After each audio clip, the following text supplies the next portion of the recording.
I'd like to introduce this next speaker, who's a personal friend of our family, as well as a co-worker that I work with at the hospital.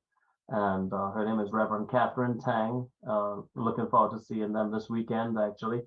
But Catherine is such an accomplished professional, and her work has been focused on taking care of people and from a spiritual aspect of things. And so she has gracefully volunteered her time to come and speak with us today. So Catherine, thanks so much for being here. And I'll let you share more about the fun things that you do, and then your future journey, etc. And get into the topic. Thank you. Thank you, Dr. Dara, so much. I'm so excited to be here with you all.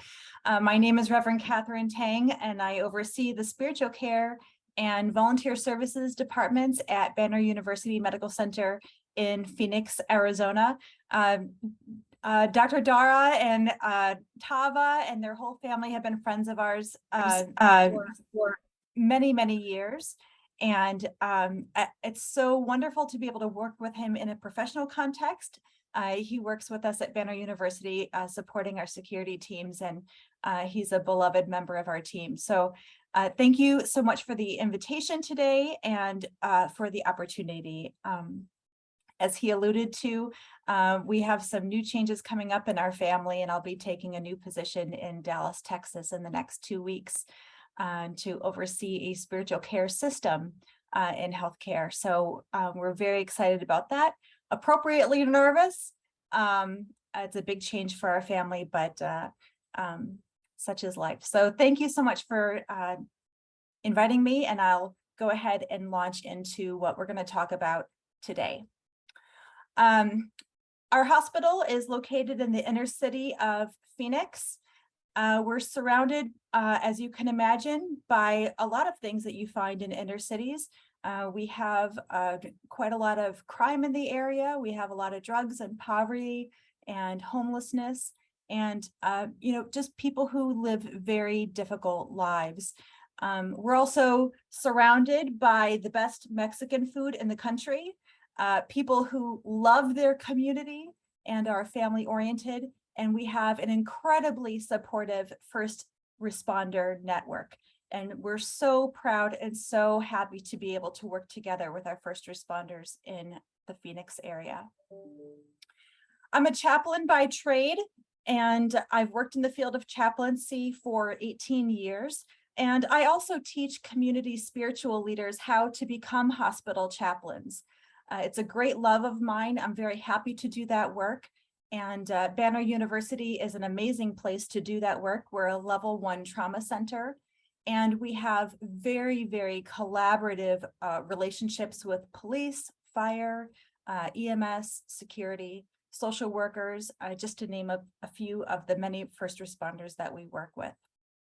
So one of the questions I often get in my work is, what is a chaplain? So I thought that might be a good place to start today, because that will be the foundation of the rest of the work that we do today. A chaplain is a person who is very carefully trained in psychology, sociology, theology, which is the study of the divine, and also has had clinical training in crisis, trauma, grief and loss, death, conflict, various medical diagnoses, mental illness, and mental health. Chaplains are people who are incredibly skilled in active listening, empathy, prayer, religious ritual, and the work that they do is really about connecting people to whatever it is that brings them meaning to their lives. Many people believe that chaplains are really only about religion and prayer and helping people to become more faithful in what they believe, but that's really not true. Chaplains can help you figure out the difference between religion, which is really the rules and regulations of what you believe, and spirituality. Spirituality is really the stuff of meaning and what connects you to the world outside of yourself. And so chaplains are really there to help you sort out the difficult questions of life.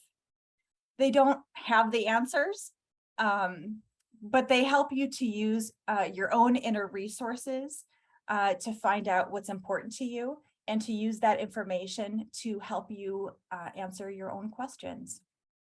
So, having said all of that, there are some questions for which there are no answers. At least there aren't any good answers. There's simply a person who will sit with you so that you're not alone. And this time that you have together with that person, when you think that there's nothing happening because it's quiet and there's nothing productive that can be said, we really call that sacred time. And we consider that to be holy ground with the person that you're with. You can trust that person, that they are not going to run away from your questions or your situation, no matter how devastating it might be. And so hopefully, as first responders, you have chaplains in your own setting and you've experienced the heartfelt work that they do. We see some pretty awful things that come through trauma, and we hear some really devastating and truly horrifying stories. And as chaplains, our job is working specifically with the families of those traumas and providing emotional and spiritual support to them as they navigate the very challenging and grieving situations in front of them. While you as first responders, experienced the trauma primarily out in the field, we experience it primarily in the trauma room and in the emergency room with family members. So I have great appreciation for what you do because we all know that it comes at a cost, and that's what we're going to talk about today. So what are we going to do in the next 45 minutes? I'm going to tell you. We're going to focus on the work that you do not run home to tell your families about, because you don't want to burden them with the magnitude of what you experience. At least when I go home, I don't tell my husband everything that happens during my day, because it's heavy and it's deep. And sometimes, our desire is to protect our families from all of that so that they don't see the magnitude of the suffering that we see in the world. We're going to talk about the evil that you see and how it affects your ability to spiritually cope. We're going to ask the God question: how or why does God allow evil to happen? And we're going to talk about how to reconcile the work that you do with the human condition and with spirituality. There will be moments that we will have just some brief silence from time to time, and that the purpose of that really is just to internalize what you hear and what we share together. So as we continue on, we're going to talk about sheep, wolves, and sheepdogs, the problem of evil and our response. If you've ever seen the movie American Sniper, or you've read the book, you know that it was written by Chris Kyle, who was a well-known Navy SEAL sniper. Now, you may recall at the beginning of the story that Wayne Kyle, who was his father, has a conversation with his two young sons at the dinner table after the younger son had been bullied and beaten up at school, and his older brother stepped in to rescue him. And Wayne said to his sons, "There are three types of people in this world. There are sheep, wolves, and sheepdogs.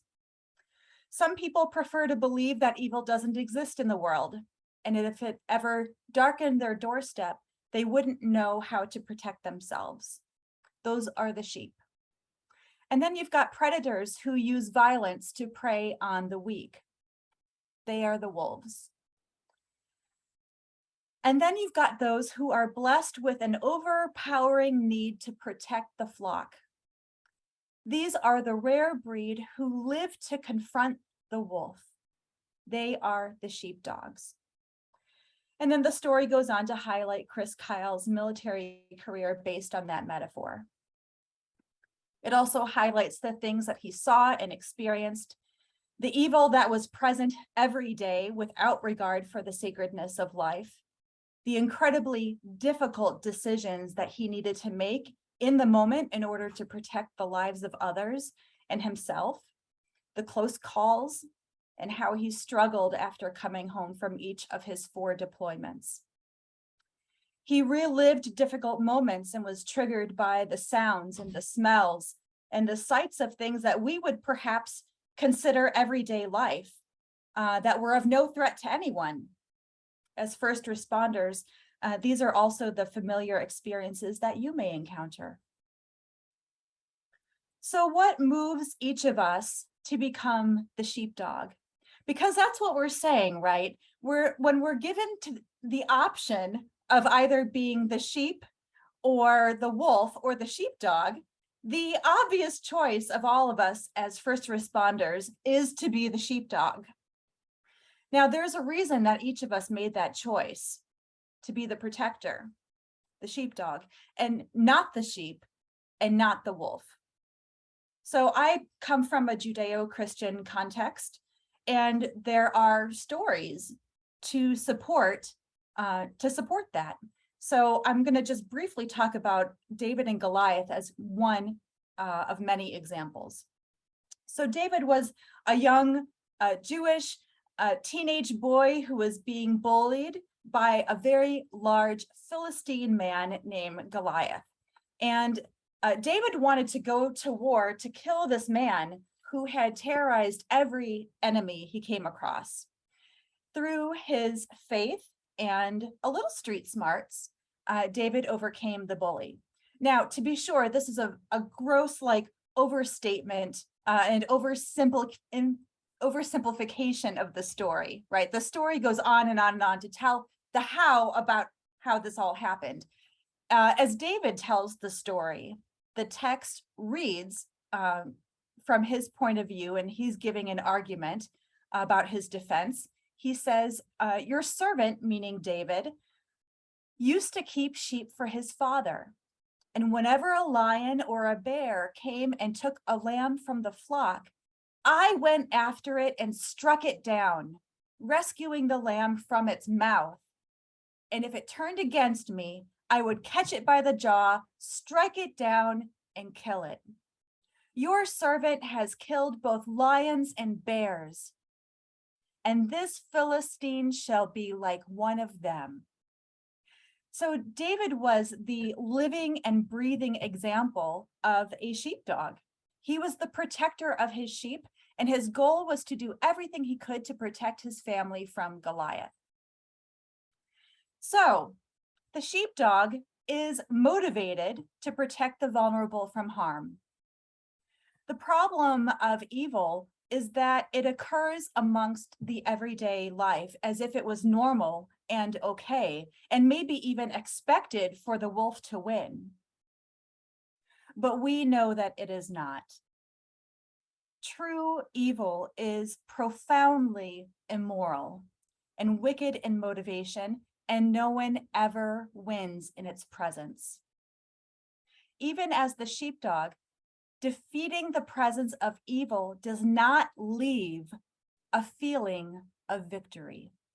It does not. Someone has lost, which means that everyone has lost. So let's shift over to something a little bit more mainline. It's okay, Dari, you can go back. I'll let you know when it's time to go to the next slide, okay? Let's shift over to something a little bit more mainline, where the lines are a little bit more blurred, okay? So we have an idea in our heads about what evil is and how it plays itself out, but there are a lot of situations in the world that have very blurry lines, and it makes these situations very ambiguous to navigate, and that's really where we're going to focus our time today. These are events that we wouldn't necessarily call evil. We might, but we might not. But they're maybe smaller scale, yet they are just as impactful, and they're definitely traumatic, and they cause us to lose sleep at night. So these are the everyday, really truly awful events that you experience that stay with you, okay? You can't stop thinking about them. The images that you see, the sounds, the smells, they make you worry a little more for the ones that you love. And they make you want to protect them a little bit more. Even as I talk about it, very generally, you each have a situation that you have already pictured in your head, an event that you remember. Your family is not aware of this, but your brothers and sisters with whom you work are aware. This is something that you only share together because you know that no one else could possibly understand what you went through. These are the events that cause us to wonder about and even question the goodness of humanity, maybe even the goodness of God. These are the questions really of spiritual care. Questions about how God can exist in the midst of evil, why God won't take these events and these feelings away, how God can expect us to live in a world where these events and where true evil exists and not take it away. How is it that we can talk of love and peace and try to equate that with a divine presence that allows evil to exist in the world?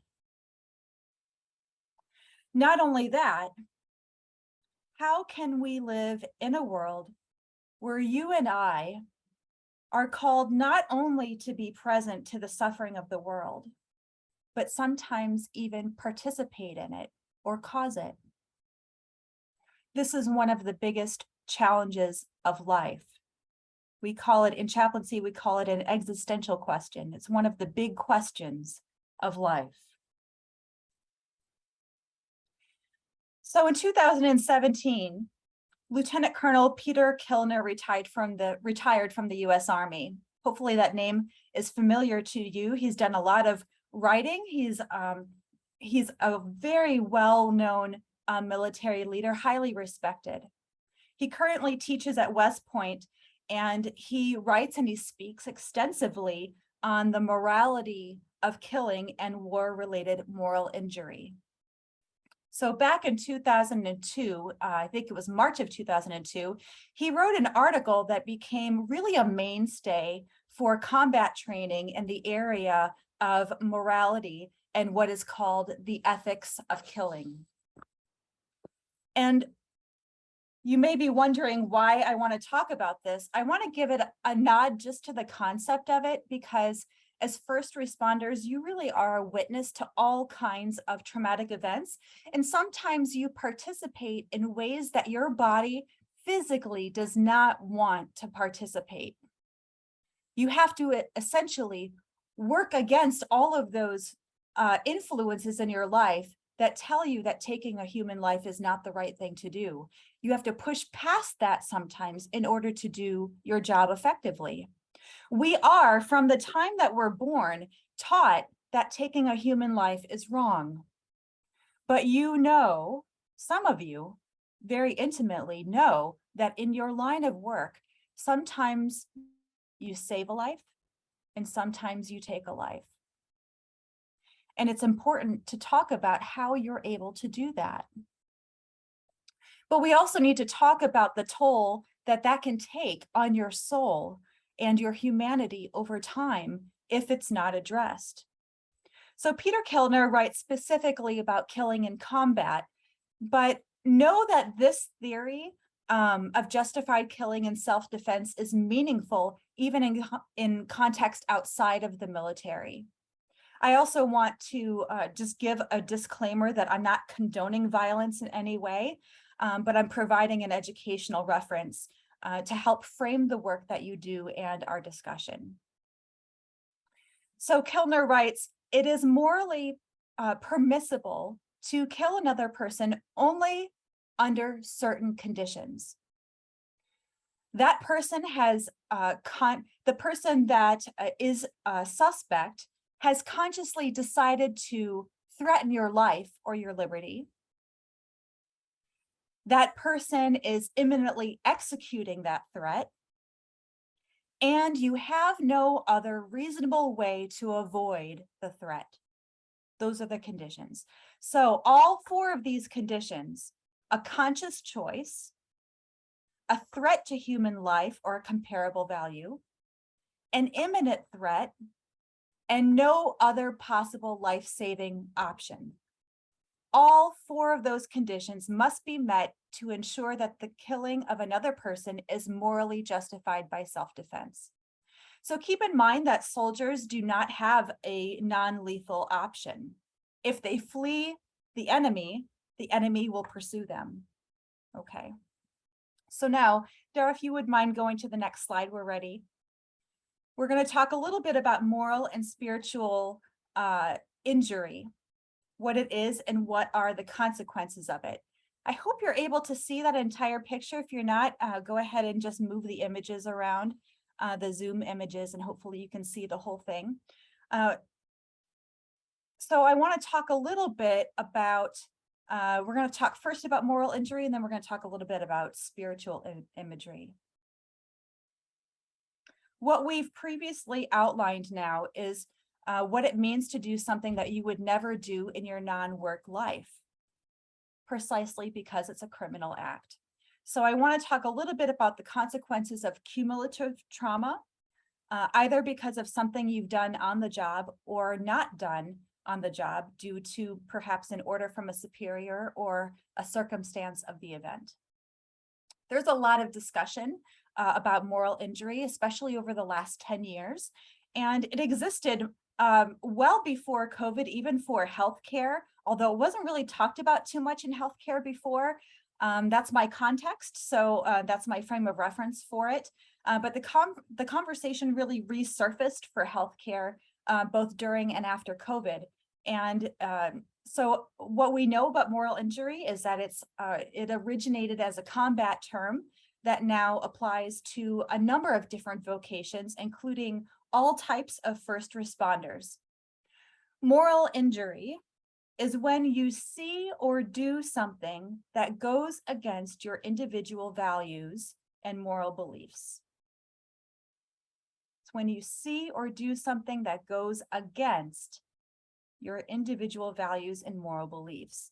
It is the very distressing psychological, behavioral, social, and spiritual aftermath of exposure to those events.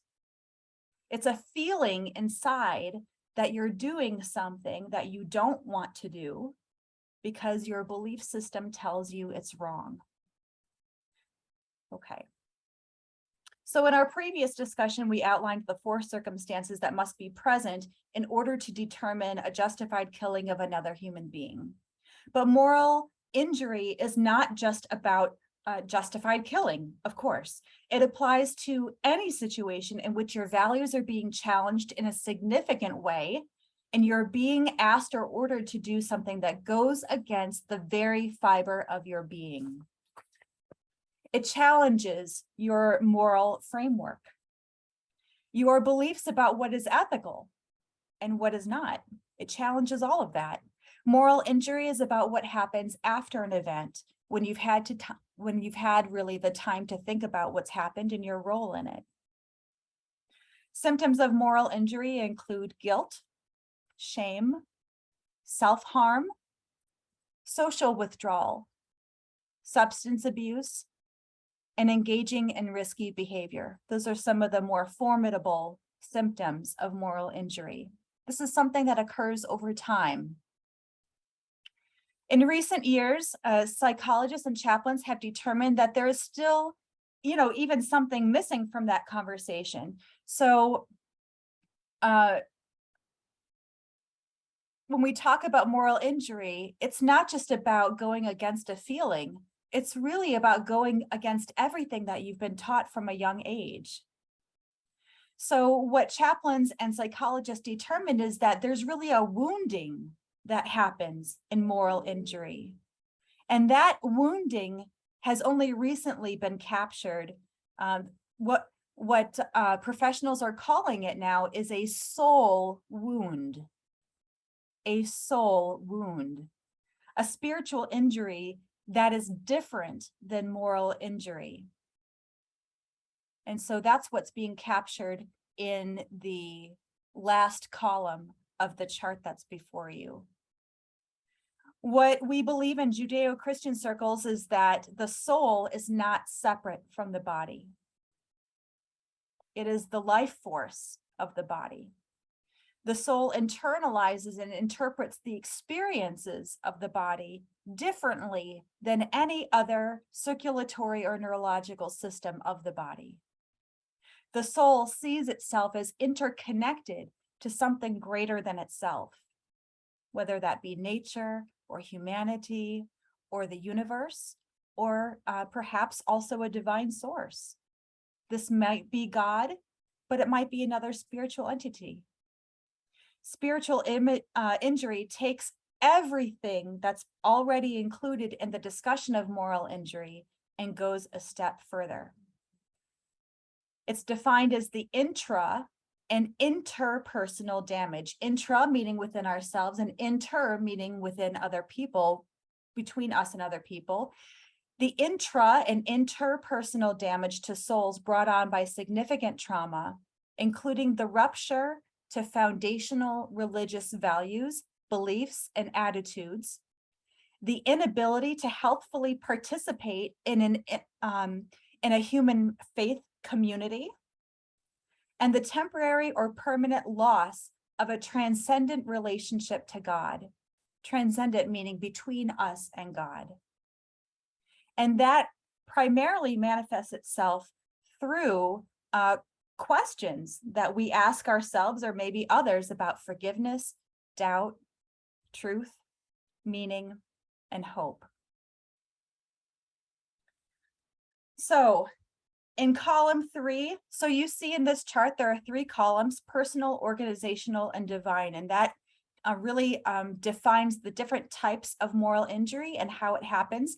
The column that focuses on the divine is moving into spiritual injury kind of conversation. So if a moral agent perceived to have acted wrongly, if there's a person who is struggling with that, they may be asking, why? How does God let that happen? Okay. They think to themselves, no real God would allow this situation to take place. If God is real, this would not exist.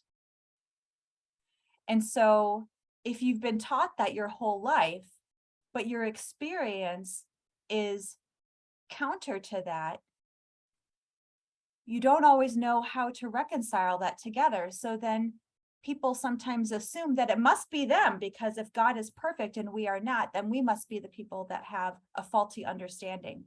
And that's what leads a person to feelings of guilt or shame, right? Guilt meaning I did something bad, shame meaning I am bad. Okay. And it just kind of snowballs from there. Okay. Let's go ahead to the next slide, please. So now we're going to talk about the attributes of spiritual injury. Okay. So there are 12 that are outlined here.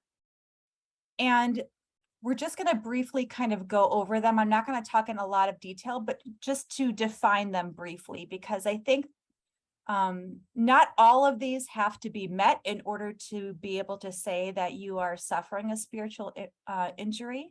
It might only be 1 or 2 of them, but they are significant. So the first attribute is a loss of the loss of God in relationship. When you've experienced a lot of trauma in your life and you are experiencing a lot of moral injury, it can lead you to ask some really difficult questions and to feel some very complicated things.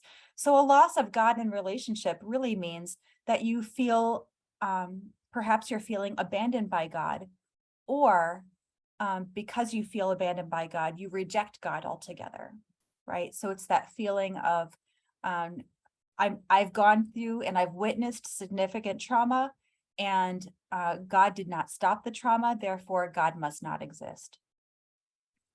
God's providence or sovereignty is asking the question about how, when, and where does God show up when things get dicey? When there are people who are using children as shields, and they are being killed unnecessarily and really senselessly, how does God show up in those moments? Suffering is the psychological, mental, and spiritual wounding. We're talking about the psychological, mental, and spiritual wounding produced by human suffering. Okay.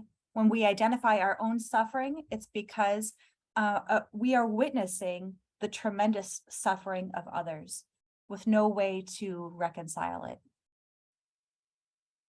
Forgiveness. It's more than just justification of one's role and action. It's sometimes people really need or desire forgiveness for what they have done or for what they have not done. This is not something that everybody needs, but it is something that some people need. Paralyzing doubt, the feeling of being irreparably unacceptable to God and suffering lingering, deeply existential doubt about their relationship to God, and then projecting those feelings onto God, which turns it into a divine judgment. So paralyzing doubt is really about feeling that you are not worthy of God's love or God's care or of God's presence. Excessive sorrow, a spiritual weight that anchors a person down in the past, in a grieving process that does not end. It dominates everyday life, present reality, and future hope. So it prevents a person from looking to the future, to even being able to see the possibility of a future. Justice and reconciliation is about balancing rage and passion with peace and reconciliation. What do we do with the anger and the passion that we feel? How do we channel it into something productive? And how does it work? How does that work in order to help us to find peace and reconciliation in life? Truth or false claims is about reassessing long-held claims of truth and faith related to individual confessional beliefs, especially regarding doubt, faltering faith, and validity of your questions. Identity, meaning, or purpose. Who am I now? After I have sustained all of this trauma, after I've witnessed all of this suffering, who am I now? What does this experience mean for me? And what am I to do with it in the future? A lot of us asked those questions, especially as we were coming out of COVID crisis. Who are we now? How has that experience changed us as healthcare professionals? Theology of the body. This is a very interesting one because there are a lot of injuries that people sustain, especially in the military, that even 10 years ago would have killed them. But now, because of medical science, they are able to be mended and they survive these injuries now. And so now you have to figure out who you are after your body should have died, but has survived. Who are you now in this new body? It's much more, it goes much deeper than that, but that's the gist of it. Hope and eternal life. And struggling with the inability to live from a posture of hope in eternal life. And then this last one is called Sanctorum Communio, which is the community of saints. It's really the body, the community that comes together and helps to support each other. That's one of the really amazing things about first responders is that there is a significant community that wraps all of you and connects you all together. And when you are struggling with moral injury and spiritual injury, sometimes you isolate yourself from your community. So it's about being devoid of any meaningful social connections or relationships with others. And this chart was, I put the chart together myself, but the attributes were really developed by Timothy Mallard, who is a Navy chaplain, I believe. So it's a wonderful resource. So now I wanted to talk a little bit, maybe personalize it a little bit. My context is healthcare, so I can really only talk about my own experiences within healthcare, but hopefully through the telling of my own example, in this instance, you can find some connections for yourself. So, like I said, Trauma One Hospital, inner city Phoenix. We're in the middle of COVID. In healthcare, I think around the country, really, there was an ongoing conversation about caring for the general public during the height of the COVID crisis. And this took a lot of, this conversation was complicated. It covered a number of different kinds of really important conversations. But for me, it was really a conflict of values that resulted, especially when hospitals restricted visitation to their patients. And I don't know of really any hospitals that didn't do this. This is a pretty common phenomenon across the country. And at our hospital, for sure, for months, there was no visitation of patients unless they were dying. And if a person was dying, they were permitted one person to come at the bedside for 1 hour. And I know that there are many hospitals in Phoenix and throughout the country that even then did not permit any visitors at all. So the general public, rightly so, were outraged. Even if they understood that public health and safety were at risk, they still wanted to be by their loved one's bedside. And I have cemented really in my brain memories of countless examples of people whose loved ones had suffered serious, severe strokes, heart failures, complicated pregnancies, or just, people who were really, really sick in the ICU and declining. And at the time I was overseeing visitation for the hospital. And so all of those situations came directly to me and to my team. And so the question really became, internally, how do we tell families that they cannot come to see their loved ones unless they're dying? How do we do that?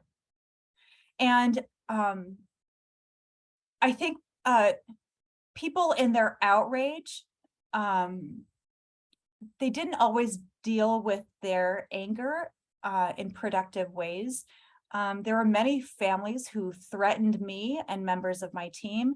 They spit on us. They wished us sick. They wished us dead. They wished our families dead. They wished us all sorts of horrible suffering. It was really an awful time, and we often needed security escorts to walk us to our cars at the end of the day because we just didn't trust that people actually wouldn't try to hurt us in some way. It was traumatic and it was devastating, and it happened day after day and week after week and month after month. It just went on and on. And my own personal sense of guilt and shame around this directive was immense. I often wondered if we were doing the right thing. I often felt in my gut that we were not. My own value system as a clergy person and as a chaplain told me that we should welcome people. We should help them in their suffering. We should show them extravagant hospitality. And we should not turn them away. And really never had a hospital tell the general public that they could not come in. That was not a part of our history as a medical profession. And yet, here we were. Here we were. okay? For me, it went a step further. As an ordained clergy person, I experienced truly a loss of faith and a loss of belief in God that even my family was not aware of. I stopped any kind of spiritual support that I had before the pandemic because I was exhausted. I was exhausted by my pain. I was numbed by the suffering, and I just didn't see my religion as valuable anymore. And for me, God really no longer existed in the same way. I couldn't match my lived experience with what I had believed for so many years. It no longer held any meaning for me. And because of my own internal value of loyalty, I was dedicated to the mission at hand, and I completely dismissed who I was. I lost myself. I wasn't prepared for the spiritual desolation and the isolation that I would feel. I felt completely defeated as a human being. And I will say, I am not the same person that I was 2.5 years ago. And I'm not sure that person will ever return. Maybe in your own lives, through the your circumstances might be different, but perhaps you can relate a little bit to the experience. So, how do we reconcile this? Dara, you can go ahead and move to the next slide. How do we reconcile all of this? Oh, you don't have the slide I put in. You know what? It's okay.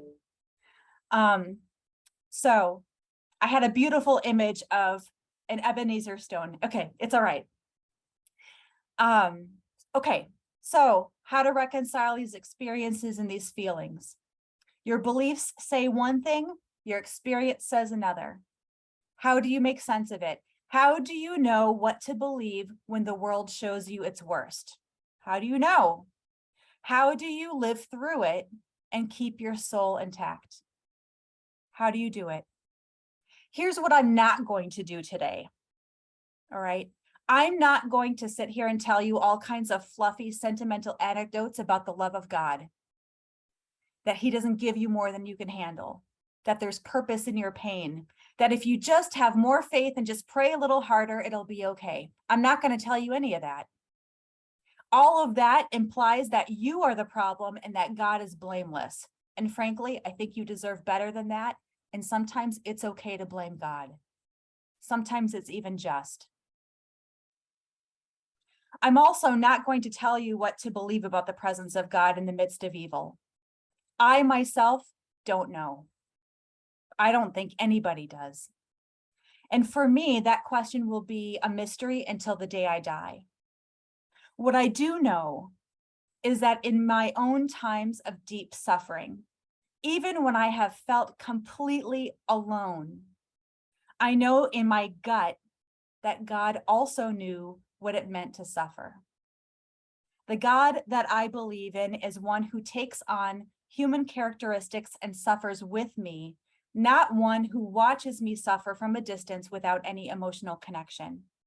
And I need to be able to tap into that if I have any hope of surviving my own spiritual injury. Prayer has also been helpful for people. What my religious teaching tells me is that sometimes prayer happens with words and with ritual, but sometimes prayer happens without words and even without conscious thought. But instead, sometimes prayer happens with sobs and wails and sighs too deep for words.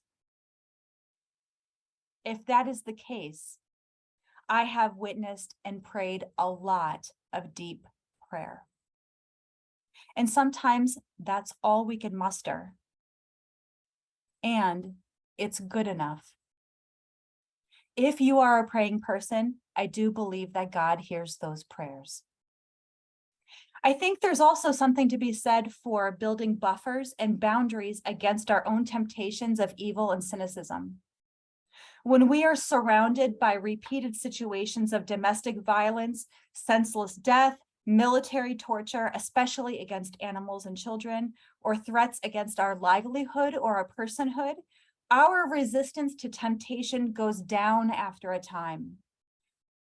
We become vulnerable to becoming what we see. That's the danger. It has that kind of sustained trauma has the power to infiltrate our souls so that we lose who we are and become what we hate. That's the danger. We lose faith in the world, and so we become victims of it. So perhaps this is the point where things like the Serenity Prayer that is often used in groups like Alcoholics Anonymous and other groups can be helpful.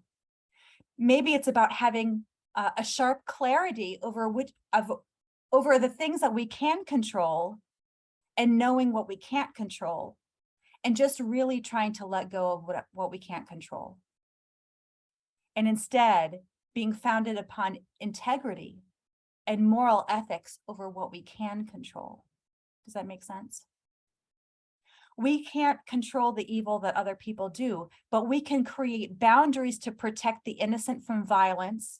We can protect aggressors from themselves, and we can protect our souls from the influence of those who would work to harm us from the inside out. And we can forgive ourselves for the harm we cause to others, and if possible, ask the forgiveness of others who are the survivors of our harm. It's a cleansing of the soul from the inside out that we sometimes need in order to move forward in life. Not that it becomes religious, but it becomes life-giving, a new beginning instead of life-taking.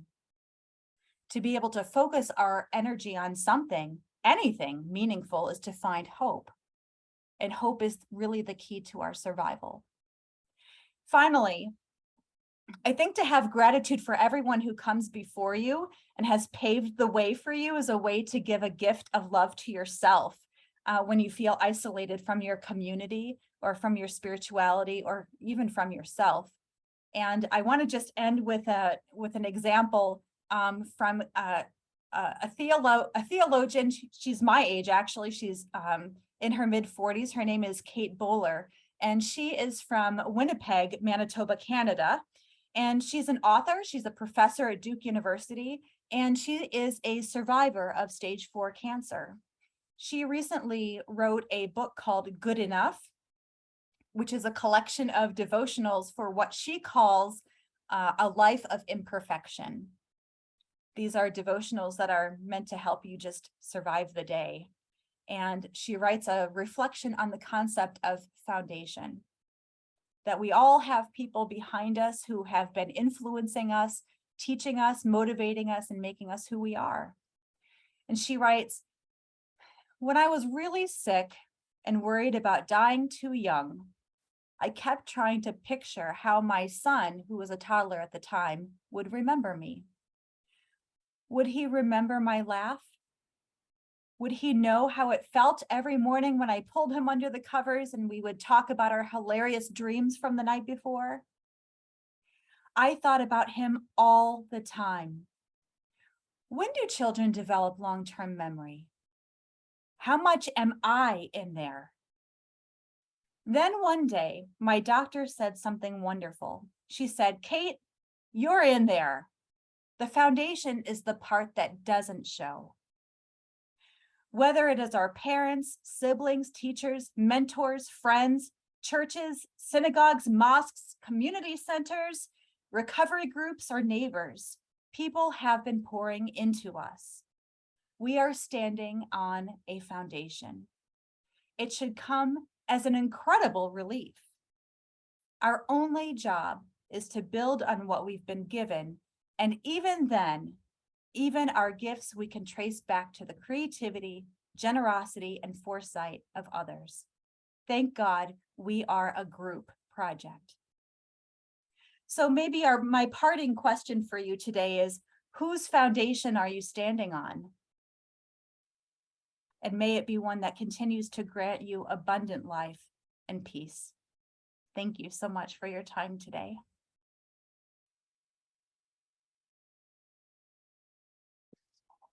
Catherine, thank you. That was so brave and so real. And I think that is something here, as you could see in the comments. I mean, I could go ahead and read all these comments to you, but the truth is that I think it's more impactful for you to go through all of them and to respond to them if you can. You know, the honesty that you express, especially during COVID, and I know that this was so hard for everybody involved and made them question their careers as well as the purpose that they were serving and if they were making a difference. But then you talk about guilt and shame, and I wrote down what you had talked about, guilt, you know, versus shame, and feeling both of those within your service. I mean, I can only imagine how difficult it was for you. It surprised me to hear you say that you guys were spat at and followed and cursed at. I did not know that until today, and that really is awful. I'm so sorry to hear that. I think that many officers and public safety people could relate to that feeling of, you know, of not being appreciated at times and feeling, you know, that they're not making that difference when you are, you know. And then we all have directives to follow. So here you were being a good employee, but not feeling like you were being a good reverend, right? And boy, what a difference that is in reconciliation, trying to meet that. Yeah. Really incredible, incredible what you talked about today. Um, any comments here for Catherine? Any questions for her? Let us know. You guys could write them in the comment section. But this is huge. It's really, really great. I'm so happy you did this. Thank you. Thank you. Thank you so much. I really appreciate the time and being able to connect with you all in this way. Yeah, thanks, Catherine. I look forward to seeing you on Sunday. Yes.